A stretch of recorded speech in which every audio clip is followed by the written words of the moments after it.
నల్లధనం వెలికితీసే ధర్మయుద్ధాన్ని ఆపడానికి ప్రతిపక్షాలు బంద్కు పిలుపునిచ్చాయని కేంద్ర మంత్రి వెంకయ్యనాయుడు విమర్శించారు. దేశ ఆర్థిక వ్యవస్థను సంస్కరిస్తున్న అభినవ సంస్కర్త మోదీ అని రాజమహేంద్రవరంలో కొనియాడారు.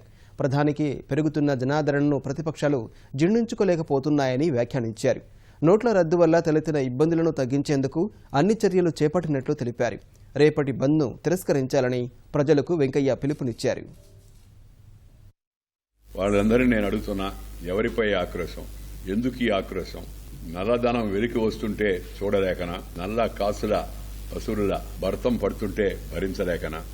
ఈ విప్లవాత్మక నిర్ణయం ద్వారా దేశ ఆర్థిక వ్యవస్థను సంస్కరిస్తున్న అభినవ సంస్కర్త శ్రీ నరేంద్ర మోడీ పెరుగుతున్న ఆదరణను జీర్ణించుకోలేకనా? దేనికి ఆక్రోశం?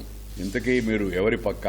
టెర్రరిస్టులు, పాకిస్తాన్ అనుకూల ఉగ్రవాదులు, నకిలీ కరెన్సీ పెద్ద ఎత్తున సరఫరా చేసి మన ఆర్థిక వ్యవస్థను చిన్నాభిన్నం చేయాలనుకునేవాళ్లు, అలాగే డ్రగ్ మాఫియా, అలాగే చైల్డ్ ట్రాఫికింగ్ చేసేవాళ్లు, ఉమెన్ ట్రాఫికింగ్ చేసేవాళ్లు, తీవ్రవాదులకు ప్రోత్సాహం ఇచ్చేవాళ్లు, వీళ్ళలో ఎవరి పట్ల మీ సానుభూతి?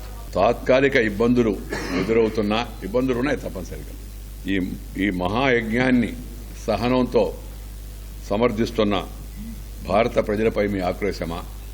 ఇలా ఏ కోణం చూసినా కుంభకోణంగా తయారైనట్టే యూపీఏ పాలనను సమర్థించిన మీకు ఇతరులను విమర్శించేట నైతిక హక్కు ఎక్కడిది?